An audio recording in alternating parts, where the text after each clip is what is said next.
At that time, people tried to put on a brave face so they don't show their doubts. He responded to the interview with a smile in front of the television camera, but what do you think he was really thinking as he smiled? Many incidents like this actually happen close to us. This time we'll be talking about such an incident. It's a bit disturbing, so please be careful.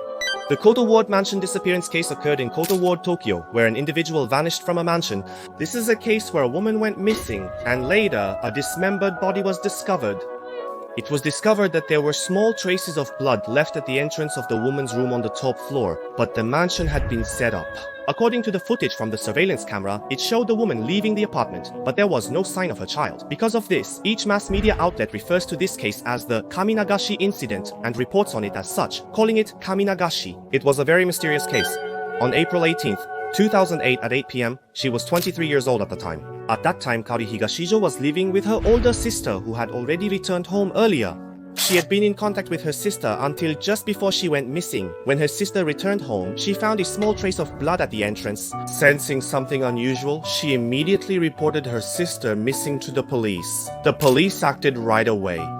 They first checked security cameras near Miss Higashijo's sister's homes. The mansion had an auto-lock system and security cameras near the entrance, ensuring tight security. Footage confirmed Miss Higashijo returned home around 7 p.m. Although she was seen in the footage inside the mansion, there was no sign of her leaving, making it unlikely she left on foot. The police considered a criminal case as there were no signs of her leaving the mansion. They interviewed residents, investigated all apartments in the mansion, collected clues, and searched the residences. Despite their best efforts, they failed to apprehend the criminal. It was a baffling disappearance in a peaceful residential neighborhood. The case was top news on all media outlets for days, with some even interviewing the mansion's residents directly. Similar events transpired. It's been a month since the incident. After a thorough investigation by the police, 39-year-old Takashi Hoshijima was arrested as the suspect in the crime. He rented a part of the vacant apartment next to Higashijo-san's place. What led to the arrest of the neighbor living next door was a fingerprint that was clearly left in her room. He responded to the police interview with a wry smile, not answering the questions directly, and just gave vague replies about what happened on the day of the incident, April 18, 2008. Hoshijima's intention was to make her his sex slave. He waited for Ms. Higashijo's return in his own room. Their relationship was limited to greeting each other when they met. It is said that Hoshijima decided to target her about a week earlier. After that, he waited for the right timing to open the lock on her room, and then Hoshijima broke into her apartment all at once, trying to take her away. However, when she screamed loudly and resisted, he hit her on the head and dragged her into his own room. It is believed that bloodstains were left at the scene at this time. First, we will look at the verdict, and once the headline appears, we will proceed to the conclusion. It is scheduled for 10:20 a.m. The door to Hoshijima's room was also locked. He thought this was probably the police. At 10:40 a.m., when he went out into the common hallway to buy cigarettes, 3 police officers were standing there. Hoshijima feigned ignorance and went back to his room, but the police were already aware that Higashijo-san had been abducted by someone.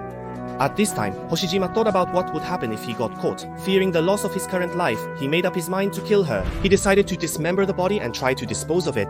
He stabbed Hojo in the neck at 11 p.m., killing her. Over the next 5 days, from the 13th to the 17th, he meticulously dismembered her body. From the 19th to the 27th, he stored the body parts in his apartment. He flushed some of the remains down the toilet or the drain and threw others into the garbage bin. Afterward, Hoshijima's girlfriend vanished from his apartment and was never seen again. The police searched Hoshijima's apartment on the day of the incident. At that time, there were a lot of cardboard boxes in his room. The box that contained his girlfriend's body was placed under the bed, but Hoshijima opened the box himself in front of the police officers and showed them things like a game console, saying, "There are just miscellaneous items in here." It seems that he did this to prevent the investigators from checking all the boxes carefully. Hoshijima was afraid of leaving fingerprints in Higashijo's room, so he used some kind of chemicals to erase his own fingerprints.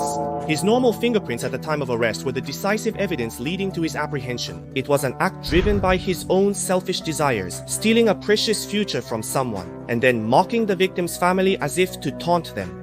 Hoshijima was sentenced to life imprisonment, although the death penalty was sought. Rumors suggest he committed suicide in prison, but these are unconfirmed. He is still serving his sentence, and during the trial he said, "I wish I could be executed as soon as possible. I want to die. But when I think about what happened to Higashi-san, the victim, I don't feel that Hoshijima is truly remorseful at all. I just hope that something like this never happens again, and that's all I can say to those watching. See you in the next video. Bye bye.